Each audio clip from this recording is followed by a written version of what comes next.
This is a story about a man who believed he was making the right choice, and a woman who turned his worst decision into her greatest victory. It is not a simple story. It does not begin with a ballroom or a first glance across a crowded room. It begins with a carriage leaving a crumbling mansion at dawn, and a young woman too ill to stand watching from an upstairs window as the only person she had trusted disappeared down the long road through the Argentine countryside and did not look back. Her name is Ailing Wart. She was brought to the Estancia Valdecina, a once magnificent estate on the edge of the Pampas, hours from Buenos Aires, by the man who had promised to protect her. She was ill, genuinely ill, with the kind of illness that the era's physicians could not name precisely but could describe well enough. A profound exhaustion of the body and spirit, a wasting that came and went, that improved in some seasons and deteriorated in others, that had no clear cure and no clear timeline, and that inspired in the people around her a particular and understandable kind of fear. His name is Rodolphe Miller, Duke of Alcantara, one of the most powerful noblemen in Argentina's colonial aristocracy, a man of considerable wealth and considerable pride, and, as it turned out, considerably less courage than either his title or his pride suggested. He left her there because he was afraid. He told himself he was making a practical decision. He told himself the estate's clean air and quiet would be better for her than the social obligations of Buenos Aires. He told himself, most dishonestly of all, that he would return soon. He did not return for 8 months. What he found, when he finally came back, was nothing he had expected, and everything he had forfeited through fear. This is a story about what Ailing built, entirely alone in those 8 months. And it is a story about what genuine redemption actually requires.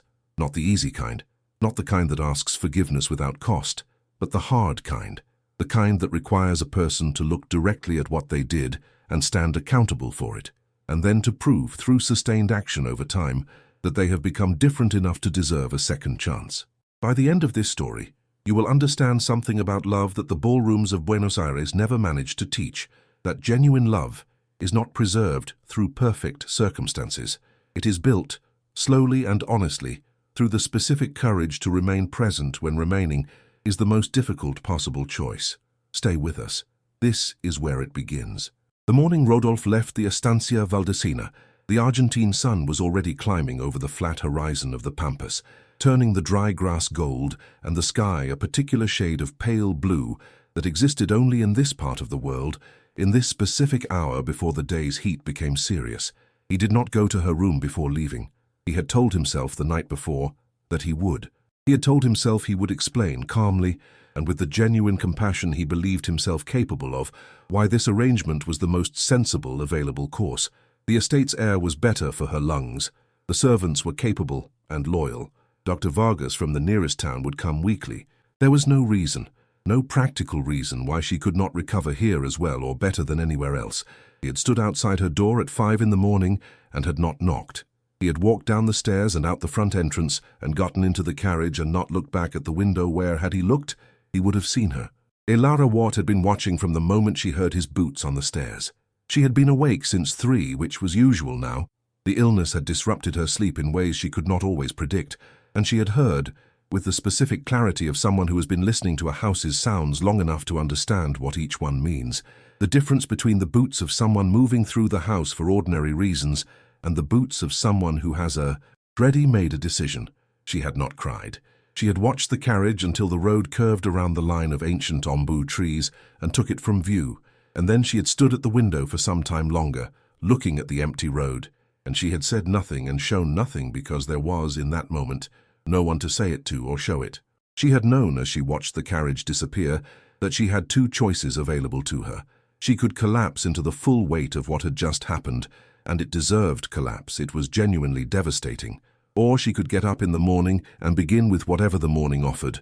She gave herself that day for the collapse.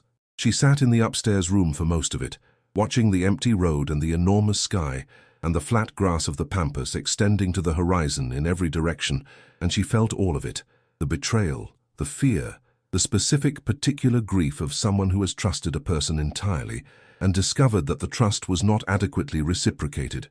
By evening she had made her decision, not consciously, not in the way of someone arriving at a deliberate conclusion through formal reasoning, but in the specific way that decisions sometimes happen, as a simple, quiet, internal shift from one orientation to another. She was here. The servants were here. Dr. Vargas would come. The garden was overgrown, and the accounts were in some disorder, and Luciana could not yet read, and the south pasture had been neglected for at least 2 seasons.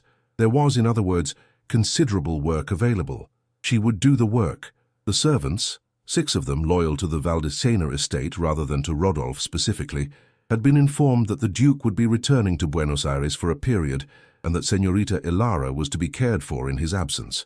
They had received this information with the specific composure of people who had already understood, from the sounds of the previous evening, that something of significance had occurred. Señora Mariana, the head housekeeper, a woman of 60 with iron-grey hair and the particular authority of someone who has managed a difficult household for decades and has outlasted several dramatic situations through the simple application of continued competence, had brought Ilara her breakfast at 7 as usual and had said nothing about the carriage, which was the kindest thing she could have done.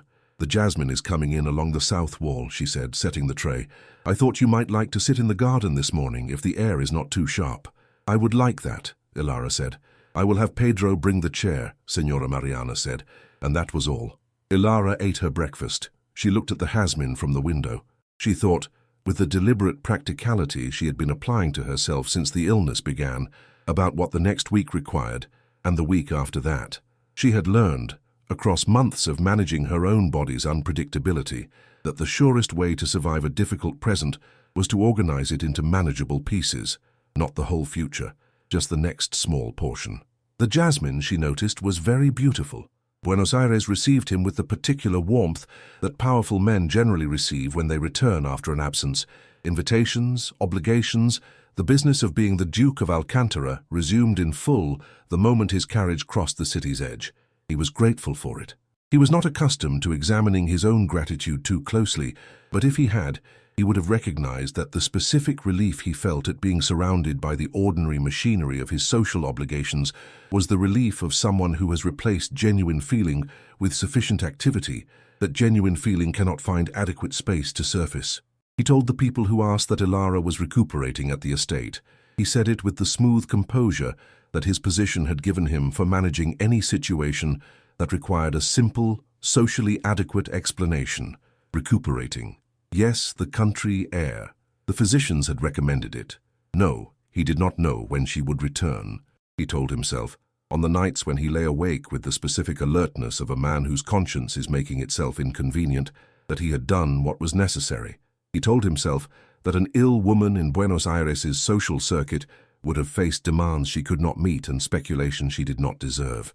He told himself that the estate was beautiful and peaceful, and that Señora Mariana was perfectly capable, and that Ilara had everything she required. He told himself that he had not left because he was afraid. He told himself this with particular frequency and particular conviction, which was, he understood, beneath the conviction, precisely the kind of evidence that the opposite was true. He had loved Ilara Wart with the specific, complicated love of a man who had not expected to love anyone, and had found himself doing so before he had time to construct adequate defenses against it. She was not the most beautiful woman of his acquaintance, though she was beautiful. She was not the most advantageous match available to him, though her family was respectable. She was the most genuine person he had encountered in a social world that prioritized performance over truth, and he had found in her company something he had not known he was missing. And then she had become ill, and the illness had produced in him the specific terror of someone who has allowed themselves to love something and has suddenly understood exactly what losing it would cost. He had left because the cost had seemed in that moment too high to risk. There was a specific night, the 40th day after his departure, though he did not know it was the 40th, only that enough time had passed that the initial relief of return had thoroughly evaporated, when he lay awake in his Buenos Aires house and allowed himself for the first time without immediate deflection to fully imagine what the morning of his departure had looked like from her perspective. He had thought until that night primarily about his own experience of the event, his fear, his reasoning, his deliberate choosing of the carriage over the bedroom door. He had not, with any genuine sustained attention, considered what it had looked like from the window. When he allowed himself to consider it, when he stopped managing the consideration, he found it considerably more difficult than anything else he had encountered in 40 days of careful avoidance. She had been ill. She had trusted him. He had promised. And he had walked out of the house without looking back, because looking back would have required him to actually see her, and seeing her would have made the leaving considerably harder, and he had needed, at that moment, the leaving to be easy. He had made the leaving easy for himself at her expense. This was the precise and unembellished description of what he had done. He did not sleep that night. He got up before dawn and worked through his correspondence and told himself he would return to the estate the following month. He told himself this for 3 more months. The months accumulated. The telling himself continued. He was not proud of this reasoning. He had in fact an increasing and uncomfortable sense that he should be considerably less proud of many dimensions of himself than he had previously managed. He threw himself into work. Buenos Aires obliged. The months passed. If this story already has you, subscribe now. We release new episodes every week, and you will not want to miss what comes next. The first month after Rodolphe's departure was the most difficult, not because of the illness specifically, but because of the particular challenge of rebuilding a life that had organized itself, without her fully noticing, around the assumption that someone else was present in it. She gave herself the first month to feel whatever needed feeling. She did not perform recovery she had not achieved. She did not pretend, for anyone's benefit, that the situation was other than what it was. She walked in the garden when her strength permitted and rested when it did not, and read the books in the estate's surprisingly extensive library, and spoke in the evenings with Senora Mariana, who proved to be the kind of company that asks nothing beyond what is offered, and offers in return a patient and genuine presence. "You are stronger than you look," Senora Mariana told her, on an evening in the second week, when Ilara had managed to walk the full perimeter of the garden for the first time without stopping. "I look very weak," Ilara said. "Yes," Senora Mariana said. "That is precisely what I mean." The second month she began to understand the estate. Not in the abstract way of a visitor, but in the specific way of someone who has realized they may be here for a considerable time and has decided that their circumstances deserve active management rather than passive endurance. She asked Senora Mariana about the household accounts. She asked Pedro, the groundskeeper, about the south pasture, which had clearly been neglected across several seasons. She asked Dr. Vargas on his weekly visits increasingly specific questions about her own condition rather than simply receiving his assessments without engagement. "You are very interested in your own illness," Dr. Vargas observed on his 4th visit, with the specific expression of a physician who is accustomed to patients receiving information and is less accustomed to patients interrogating it. "I find it considerably less frightening when I understand it," Ilara said. "Fear of the unknown is generally worse than fear of the known thing. The known thing, at least, can be addressed." Dr. Vargas looked at her for a moment. "You are quite right," he said. "Allow me to explain the mechanism in more detail." She learned what she could manage and what she could not. She learned that her body responded well to consistent, moderate activity and poorly to either extended rest or excessive exertion. She learned that certain foods improved her condition and certain others consistently worsened it. She learned the specific rhythms of her own health with the patient, empirical attention of someone who has decided that her own well-being is worth studying seriously rather than simply enduring. She had kept a journal from the second month, not a diary of events.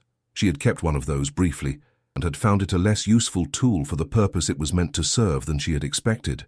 What she kept instead was a record of observations, things she noticed about the estate, about the Pampas, about the way her own body responded to different days and different choices, about what she was learning. The journal entry from the 62nd day read in part, "The south pasture has improved considerably since Pedro began the rotation I suggested. He was skeptical initially. I cannot blame him. I was drawing on books rather than experience, but the evidence has been persuasive. I find I trust books more than I trusted them before this place, because here there is no one else to trust, and so I have been forced to test what the books say against what actually happens, and they are more often correct than not. I am less frightened today than I was yesterday. I cannot identify what specifically produced this change. I have learned to accept such changes without requiring explanation. The body and the mind both improve according to their own logic, which is not always the logic one would select. The jasmine is 3 feet along the south wall now. I think of it as evidence of what I am not entirely certain, of the possibility that things grow when you attend to them. This seems an important principle. I intend to keep attending. The entry from the 140th day read, "I have been here exactly 20 weeks. When I count the ways in which my life is different from 20 weeks ago, I find the list is longer than I can readily summarize. Physically, considerably stronger. The cough that plagued February and March has not returned. I walked the full estate perimeter yesterday without resting. 4 kilometers, Pedro tells me, though I had not previously thought of it in those terms. More significant, I am, I think, genuinely happy. Not the happiness of relief or distraction, but the quieter kind that comes from being entirely present in a life that is, in most of its dimensions, genuinely one's own. I did not expect this place. I did not choose it, and I would not trade what I have found here for the version of my life in which none of this happened. That observation requires further thinking. I will return to it. By the 3rd month, the garden's south wall was covered in jasmine that she had encouraged with careful daily attention. The household accounts, which she had been managing for 6 weeks, were in better order than they had been in years. Pedro had replanted the south pasture under her direction, having discovered that Ilara's questions about it had been followed by extensive reading about pasture management in the estate's library, which had, among its surprising collection, several volumes on agricultural practice. By the 4th month, she had begun teaching the 2 youngest servants to read, in the evenings after dinner, using books from the library and the patient method she had used to teach herself more complex subjects across her life. Systematic, unhurried, with genuine attention to what each person found difficult and genuine celebration of what they managed. By the 5th month, the Estancia Valdesina was not the crumbling mansion Rodolphe had left. It was, by any genuine assessment, a home, warm, organized, alive in the specific way of a place where people are genuinely tending to each other and to the shared space between them.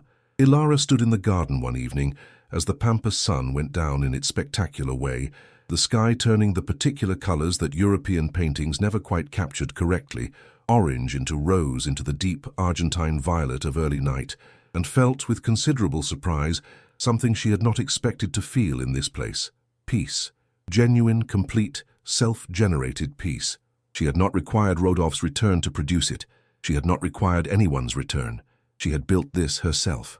The servants of Valdesina had stayed not because they were required to, but because they had, over the months of Ilara's residence, developed the specific loyalty that capable, decent people develop towards someone who treats them as genuine human beings rather than functional objects.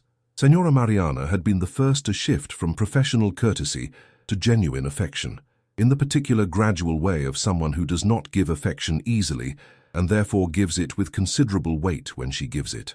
She had begun bringing Ilara small things, a flower from the garden, the specific mate tea that helped Ilara's difficult mornings, without announcement and without any apparent expectation of acknowledgement beyond the simple acknowledgement that the things were appreciated. Pedro, the groundskeeper, had taken to consulting Ilara on estate matters, with the growing confidence of someone who has discovered that the consultation produces better outcomes than independent decision-making, and who has decided that this is worth whatever adjustments to his professional pride it requires. Luciana, the youngest of the household staff, 17 and possessed of a particular sharp intelligence that her previous circumstances had not provided adequate opportunity to develop, had become, through the evening reading lessons, Ilara's most dedicated student. She had progressed in 4 months from basic letters to reading full passages with increasing fluency, and she had done this with the specific determination of someone who has understood, for the first time, that education is not a gift distributed to certain categories of people, but a thing that can be learned by anyone with sufficient time and a teacher who pays genuine attention. "You change this house," Senora Mariana said to Ilara, on an evening in the 6th month when they were sitting together in the kitchen after the others had retired, a habit that had developed naturally and that neither of them had formally proposed. "I simply lived here," Ilara said. "Yes," Senora Mariana said, "that is what changed it." Ilara thought about this for a while. "I did not expect to find this," she said. "When I first understood that he was not coming back soon, I thought the only question was how to manage, how to survive it. I did not consider that surviving it might produce something I actually wanted." "Most people do not consider that," Senora Mariana said. "Most people, when they are abandoned, spend their energy waiting for the abandonment to be corrected. You spent yours building something different." "I did not know I was doing that," Ilara said. "No," Senora Mariana agreed. "That is generally how the best building happens." The illness did not disappear. Elara had made her peace with the understanding that it might not, that the physician's collective inability to name it precisely reflected a genuine complexity that resisted simple resolution, and that waiting for resolution before beginning to live would mean not living at all. What changed was her relationship to it. In Buenos Aires, the illness had been something that happened to her, something that she responded to, that shaped her days, that determined what she could and could not do with the specific authority of an unwanted external force. She had been, in that period, primarily a patient, someone around whom the illness organized the world's concern. At Valdecina, she had reorganized the relationship. The illness was real and she did not pretend otherwise, but it was one dimension of her existence rather than the defining dimension. She worked within its rhythms rather than against them or in spite of them. On the days when her body cooperated, she walked the garden's full perimeter and supervised the pasture's ongoing recovery and conducted her reading lessons with genuine enthusiasm. On the days when her body did not cooperate, she rested without guilt and read and spoke with Señora Mariana and wrote in the journal she had begun keeping observations about the estate, about the pampas, about what she was discovering about herself in the specific silence of a life stripped of everything except what she had actually chosen. Dr. Vargas, on his weekly visits, had begun arriving with a different quality of attention than he had brought in the early weeks. "You are improving," he said, in the 6th month, in the specific tone of a physician who has observed something that genuinely surprises him. "I know," Elara said. "I confess I did not entirely expect this pace of improvement," he said. "The condition is generally less responsive to what I have been doing." He paused. "To general living," he said. "Most of my patients with your condition remain quite restricted. You have been considerably less restricted." "I found that restriction made me worse," she said. "Not immediately, but cumulatively. The body, I have discovered, responds better to being used carefully than to being protected completely." Dr. Vargas sat with this observation for a moment. "You have been conducting something of an experiment." "I have been conducting the only available experiment," she said. "The one involving my own life." He nodded slowly. "The results are, I would say, quite remarkable." She did not say, "I know." She did not need to. She had felt the improvement in the specific embodied way of someone who lives in close attention to their own body's signals. Not a dramatic transformation, but a steady, reliable accumulation of days in which she was more herself than the day before. She was not cured. She might never be cured. But she was alive, genuinely alive, in a way she had not been for a considerable time. What do you think Rodolphe will find when he returns? Leave your prediction in the comments. We are almost at the most important moment. Rodolphe returned to Valdecina on a Tuesday morning in November, having told himself, for the duration of the 4-hour journey from Buenos Aires, that he was returning because estate business required his attention and that this was the primary reason for the visit and that any other considerations were secondary. He had told himself this with decreasing conviction across each of the 4 hours, until by the time the carriage turned onto the estate's long approach road, he had stopped pretending to himself entirely and had acknowledged, with the specific discomfort of genuine honesty, that he was returning because 8 months of deliberate non-return had produced in him a growing and finally insupportable awareness that he had made a serious mistake and that the mistake required facing directly. What he had expected, he realized as the carriage approached, was precisely what he deserved: a deteriorating estate and a woman diminished by his absence, providing him with the specific guilty evidence of his own failure that he had been avoiding for 8 months. The estate's condition struck him first. The approach road had been cleared. The overgrown hedges on both sides had been cut back and shaped, revealing the original design of what had once, evidently, been a beautiful arrival. The gate was freshly painted. The main house's facade had been cleaned, and someone had repaired the section of balcony railing that had been broken for as long as he could remember. The south wall was covered in jasmine in full bloom, its fragrance reaching him through the open carriage window before he had fully processed what he was seeing. He got out of the carriage. Pedro appeared from the direction of the stables, took in the Duke's arrival, with the specific expression of a man who has been expecting something and is not surprised to see it arrive, and said with perfect calm, "Good morning, Your Grace. I will let Señora Mariana know you are here." "Is Señorita Elara?" he began. "In the garden," Pedro said. "She is usually in the garden at this hour." He went around the side of the house, The garden was not the overgrown near wilderness he had left behind. It was, unmistakably, a tended, thriving, genuinely beautiful space. Beds in orderly bloom, paths clear, the old fountain in the center running again for the first time in what appeared to be many years.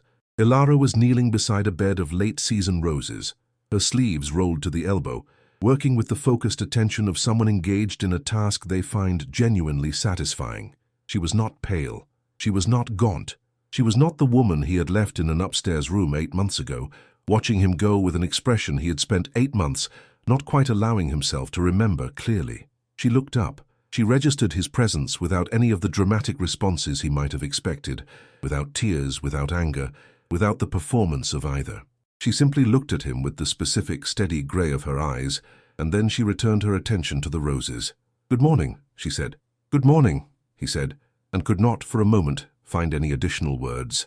He stood in the garden for a long moment, watching her work, and understood with increasing clarity that he had arrived with expectations calibrated to a situation that no longer existed. He had expected, underneath his deliberate avoidance of conscious expectation, to find the Ilara he had left, the woman who needed him, whose illness made her dependent, whose circumstances required his practical management. He had expected, underneath that, the specific guilt-confirming scenario of someone damaged by his absence. He had expected, if he was entirely honest, to be received in a way that confirmed his own centrality, however painfully. He had not expected a thriving garden and a woman who finished what she was doing before she spoke to him. "The jasmine was your idea?" he said, because he needed to say something, and this was what his eyes had landed on. "Senora Mariana mentioned it the morning after you left," she said, without any emphasis on the phrase, simply factual. "I found it improved how I felt, to tend something growing. It is a reliable observation. Many things improve how I feel that I did not previously know improved how I feel." "You look well," he said. "I am considerably better than when you left," she said. "Doctor." Vargas is, I believe, genuinely surprised by the improvement. I am less surprised. I found that once I stopped waiting for circumstances to be different and started managing the circumstances I had, my health had considerably more room to improve. She stood, brushed the earth from her apron, looked at him directly. "You should come in," she said. "Senora Mariana will have made something. You have been traveling since early morning." Ilara, "Come inside, Rodolphe," she said. "Whatever needs to be said can be said indoors." He followed her inside. The house's interior was as transformed as the garden, clean, warm, alive, with the specific quality of a place that is genuinely inhabited rather than merely maintained. The kitchen smelled of something good. From somewhere in the house he could hear voices. 2 of them, one reading aloud, one gently correcting. "The reading lessons," he said. "Luciana is making excellent progress," Ilara said. "She has a remarkable aptitude. I believe if she has the continued opportunity, she could manage the household accounts within a year." He sat down at the kitchen table. Senora Mariana appeared with food and mate tea, and the composed discretion of someone who is providing necessary service and removing herself from a conversation that does not require her presence. They sat across the table from each other. "I owe you an honest conversation," he said. "I believe you know what it needs to contain." "I know what it needs to contain," she agreed. "I would prefer that you provide it, rather than me extracting it." He looked at her. She looked back. The kitchen was warm. The jasmine outside the window was visible through the glass. "I left," he said, "because I was afraid. Not because the country air was better for you. Not because the arrangement was practically optimal. Not because of any of the reasons I told myself on the way out. I left because you were ill and I was afraid of what losing you would cost, and I found that the fear was more than I knew how to manage, and so I stopped managing it. I ran." She was quiet for a moment. "Yes," she said. "I know. I am sorry," he said. "I am aware that sorry is not a sufficient response to what I did. I am stating it as the beginning, rather than the conclusion." "What is the conclusion?" she asked. "I do not know yet," he said honestly. "I know I do not deserve your forgiveness. I know I have no right to expect it. I know that whatever I ask of you from this moment requires first that I be honest about what I actually did, which I have just attempted to be. What comes after that depends, I believe, considerably more on you than on me." Ilara looked at him for a long time. The silence was not uncomfortable exactly, but it was serious. The silence of someone weighing something genuinely important. "You have been honest," she said finally. "That is more than I expected, if I am truthful. You expected less? I expected, she said, a practical explanation, the kind that sounds reasonable and addresses none of the actual substance. I considered that approach, he said. I found I could not make myself use it. Why not? Because, he said, I have spent 8 months becoming increasingly aware that the practical explanations I have been applying to my own behavior are simply cowardice wearing respectable clothing. I find I have run out of patience for my own self-deception. She looked at him for another long moment. You may stay, she said. Today. We will see what comes after today. He stayed. Not indefinitely, and not without understanding the specific conditions of staying. Ilara had not offered forgiveness, and he had not asked for it directly, and they both understood that the conversation in the kitchen had been not a resolution, but a beginning. He had gone to bed that night in the room Senora Mariana had prepared, the east room, not the main suite, which nobody had suggested, and which seemed, under the circumstances, like the appropriate choice, and had lain awake for some time thinking about what had been said. She had received his honesty and had neither rewarded it immediately nor dismissed it. She had said, "You may stay today. We will see what comes after today." This was, he recognized, exactly the right response, neither more nor less than what the honesty had actually earned, and recognizing it produced in him a specific and uncomfortable clarity about the difference between what he had previously considered adequate and what actually was. He had expected, he realized, that honesty would be sufficient. That saying true things, having avoided saying them for 8 months, would produce immediate repair of what the avoidance had damaged. This expectation, he understood now, was itself another form of the same error, another way of prioritizing his own comfort over her actual experience.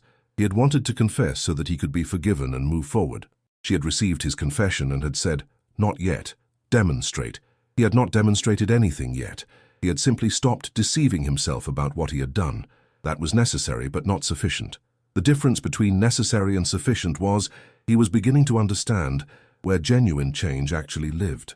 He got up the next morning before the household and went to find something useful to do.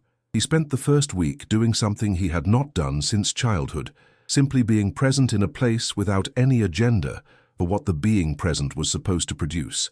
He helped Pedro with the pasture. He repaired the section of fence on the eastern boundary that had been waiting for attention since before his departure. He sat with Senora Mariana in the kitchen in the evenings while she organized the following day's household requirements and said very little and listened considerably. He attended Luciana's reading lesson one evening, not because he was invited, but because he had heard her reading from the corridor and had stopped to listen, and then had simply remained. Ilara had looked up, registered his presence, and returned to the lesson without comment.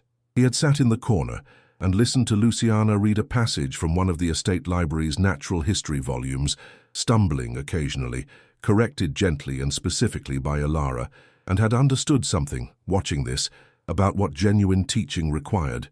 The sustained attention to another person's process, the patient calibration of where they were and what they needed next, our specific generosity of someone who finds another person's growth genuinely satisfying to participate in. "You are a remarkable teacher," he told Ilara afterward, when Luciana had gone to bed. "I simply pay attention," she said. "Most people do not," he said. "Pay attention in that particular way." She looked at him. "You are noticing things this week," she said. "I am trying to," he said. "I find I have been considerably less attentive than I should have been for a considerable time." "Yes," she said without cruelty, simply, again, factual. He walked the garden in the mornings while Ilara worked in it. He did not work beside her. He had not been invited to. But he walked and he looked and he understood, in the specific way of someone who is finally paying attention to something they had previously organized their vision to avoid, what she had built here. Not just the physical transformation of the estate, but the quality of life she had created, the warmth of the household's relationships, the specific dignity she had extended to everyone around her, the particular atmosphere of a place where people were seen as fully human and treated accordingly. He had built nothing like this in Buenos Aires. He had managed things. He had administered his responsibilities with the efficient competence that his position required. He had not created anything with the quality of genuine warmth. He thought about this with increasing frequency and increasing discomfort. On the 8th day, he asked her to walk with him in the garden. She came. They walked in the particular comfortable silence they had once had in Buenos Aires, before the illness and everything that followed, It was not the same silence. It was weighted with 8 months of what had occurred between them, but it was unmistakably theirs. "I do not want to leave," he said. "You have obligations in Buenos Aires," she said. "I have obligations everywhere," he said. "I have spent my entire adult life prioritizing obligations over everything else. I find that the everything else has accumulated into something I value considerably more than the obligations." She said nothing. "I love you," he said. "I have loved you since before the illness, and I loved you when I left, which makes what I did considerably worse rather than better. I'm not telling you this as a claim on your response. I'm telling you because I have spent 8 months not saying true things, and I find I have no further capacity for not saying them." Ilara stopped walking. She looked at the jasmine on the south wall, the jasmine she had planted the week after he left, that was now in full bloom. "You left me here," she said, "and I was angry, and I was frightened, and I was lonely, and I was all the things that a person is when the person they trusted most decides that their fear is more important than their promise." "Yes," he said.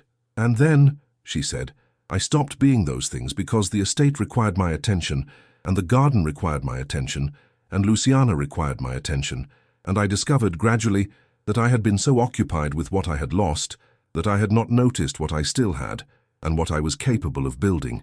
"I know," he said. "I have been watching you all week." "You do not get to benefit from what I built," she said, "simply because you returned. That is not how this works."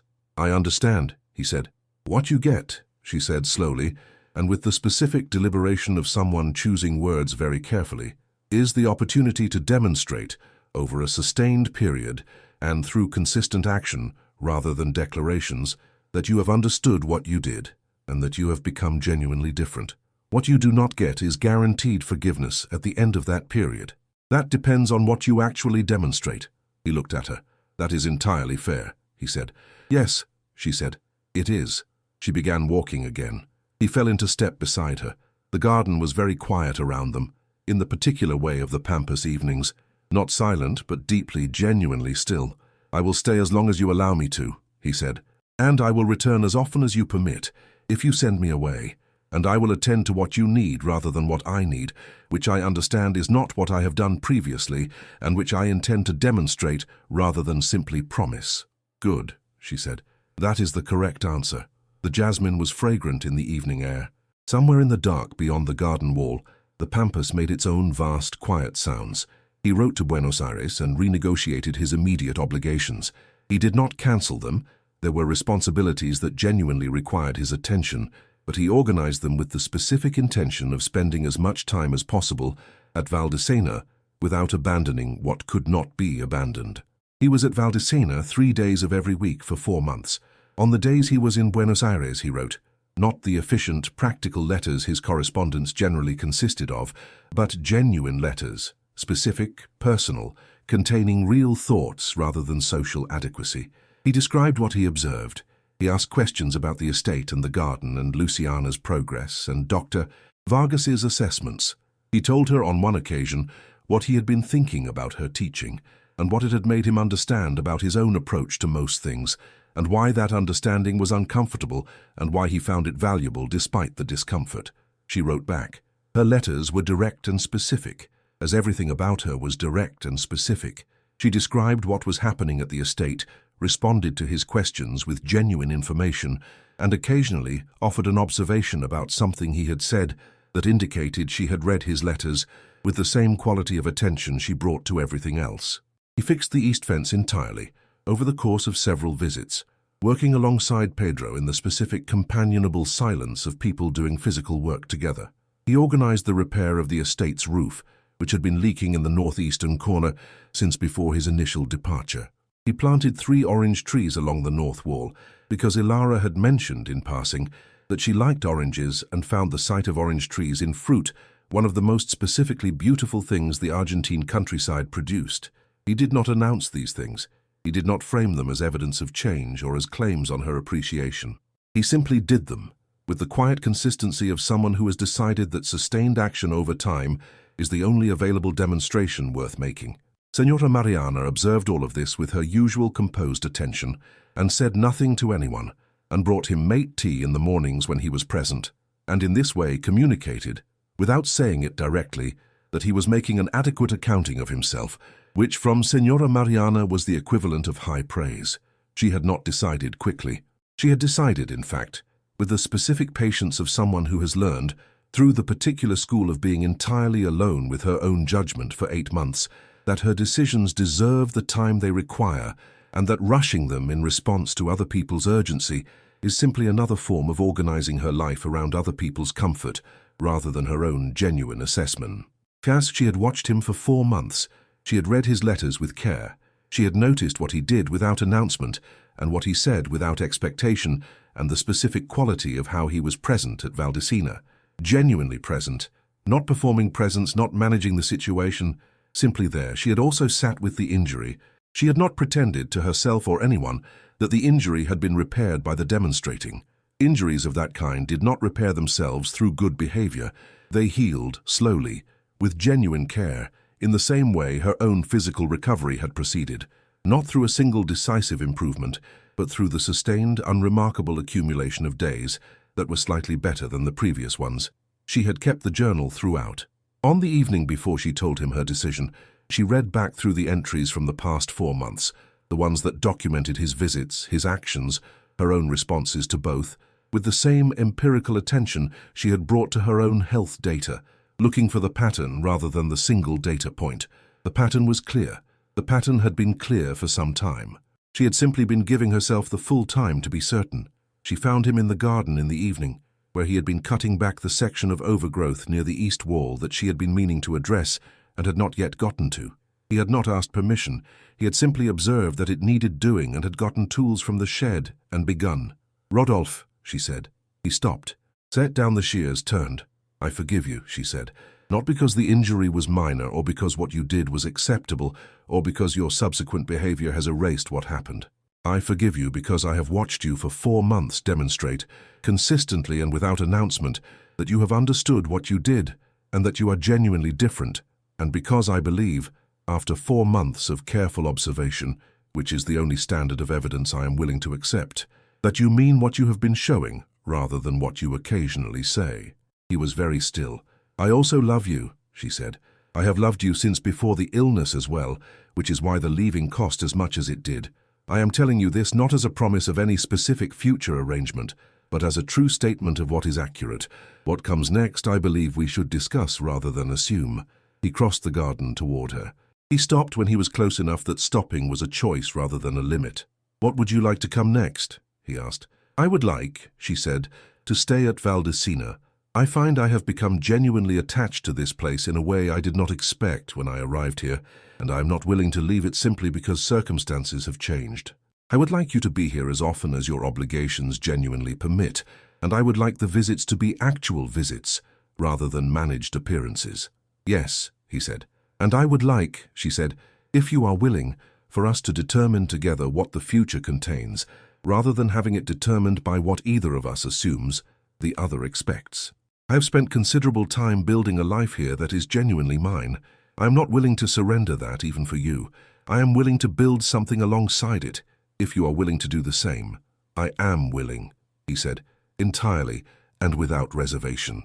She looked at him, he looked back. The Pampas evening was doing what it always did, spreading the sky's last color across the flat horizon in the specific Argentine way, rose and orange and violet, unhurried and complete. "Then stay," she said, "tonight, and we will see what comes next." They were married the following spring, in the garden of the Estancia Valdecina, under the jasmine that covered the south wall in its annual bloom. It was not a Buenos Aires wedding. Rodolphe had proposed a Buenos Aires ceremony, cathedral, full social attendance, the visible statement of a significant aristocratic event, and Elara had listened to this proposal with the specific patience she brought to suggestions she intended to decline, and had said with complete composure, "I would prefer the garden." He had said, "The garden it is." The wedding had been small by Buenos Aires standards, and large by the standards of the area immediately surrounding Valdecina, where the estate's recovery and the school and the general transformation of the property had produced over the preceding year a particular goodwill toward its inhabitants that translated on the wedding day into neighbors who arrived from considerable distances to and in the garden and witnessed the occasion.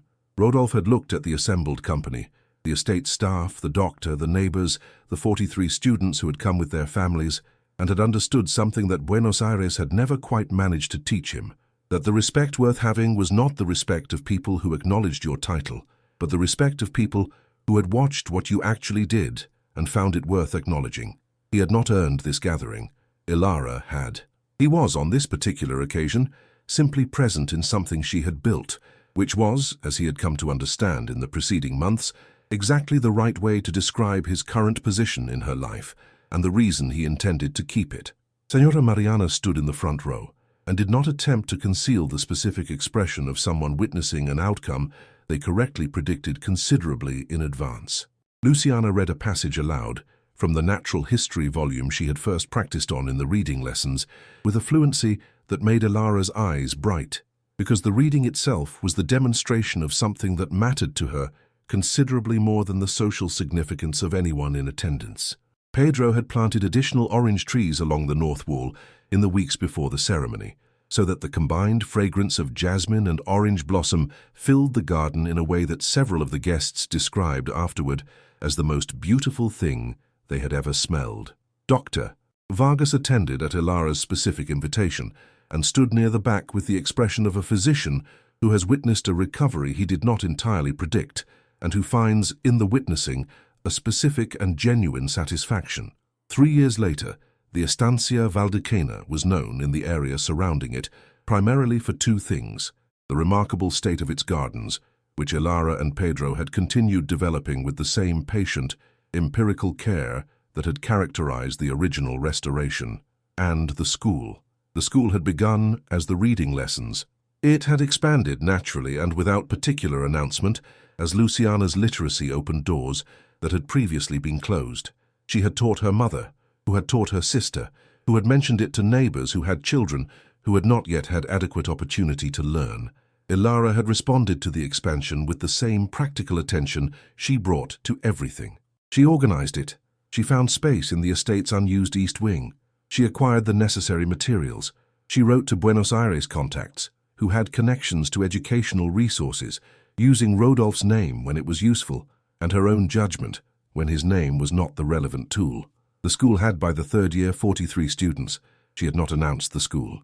She had not presented it to Rodolf as a project requiring his approval because it had not required his approval. It had grown from the reading lessons and had expanded because it was needed, and because she had the capacity to address what was needed, and because addressing what was needed was simply what she did. He had come home one Thursday evening to find a section of the East Wing's ground floor rearranged into a space that was clearly being used for something beyond storage. There were chairs of various sizes. There were books. There was a chalkboard that had not previously been there. "The school," Senora Mariana said before he had the opportunity to ask. "When did this begin?" 17 weeks ago, Senora Mariana said. Luciana's family started telling people, and people came. Senora Ilara organized it rather than turning them away. He stood in the doorway of the schoolroom and looked at the space Ilara had created. Functional, well-organized, equipped with the specific practical intelligence she brought to all such undertakings, and felt something he had been feeling with increasing frequency in the preceding months. A particular species of admiration that had no adequate word in Spanish or any other language he spoke, which was the admiration of someone witnessing what a person can build when they are finally fully trusted with their own agency. She had not asked his permission. She had not waited for his return to begin. She had seen what was needed, and she had built it from the materials available, with the competence she had spent years developing and had never previously been given adequate space to deploy. He said nothing to her about it that evening. He sat in the garden and thought about it for a long time. The following morning he wrote to Buenos Aires about acquiring additional materials for the school. He did not tell Ilara he had done this until the materials arrived. When they did, he said only that he had thought they might be useful. She had looked at the materials, reading primers, chalk, a second chalkboard, several additional volumes in the appropriate range of difficulty, and then she had looked at him. "Thank you," she said. "You should not have to do all of this without support," he said. "I have been doing it without support for some time," she said. "I know," he said. "I am attempting to change that." Rodolf had, by the third year, learned something about himself that his previous 40 years had not managed to teach. That the thing he had spent his entire life managing toward, competence, position, The efficient administration of his considerable responsibilities was considerably less satisfying than the thing he had found at Valdequena. Not despite the difficulty of getting there, because of it. He sat in the garden one evening with his wife, watching the Pampas sunset do what it always did, and thought about the morning he had left, the carriage on the long road, the deliberate choice not to look back at the window, and felt, as he always felt when he thought about it, the specific weight of what his fear had cost. And then he felt, as he also always felt, the specific and particular gratitude of a man who had been given, against all reasonable expectation, the opportunity to face what he had done and to do better, and who had not wasted the opportunity. "You are thinking about the morning," Ilara said, without looking up from the book in her lap. "I am always thinking about the morning," he said. And I am grateful," he said, "every single day that you let me come back." "You earned it," she said simply. "You should not have had to wait for me to earn it," he said. "No," she agreed, "I should not have. But I found," she said, with the small private quality of something she had thought about many times, and had settled, finally, into complete peace with, that the waiting produced something I would not trade, not the abandonment. I would not trade for that, it cost too much. But what I built in it and who I became in it, I would not trade that. He reached for her hand. She gave it to him. Her fingers were warm and slightly rough from the garden and entirely themselves. The Pampas evening stretched out around them in all its enormous, quiet beauty. Somewhere in the estate, Luciana was reading aloud to her students. The orange trees along the north wall were in fruit. The jasmine on the south wall had come back, as it always came back, more fully each year than the last. He left because he was afraid. She stayed because she had no choice.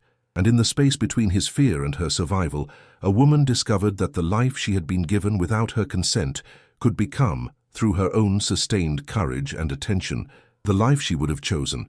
The best homes are not inherited.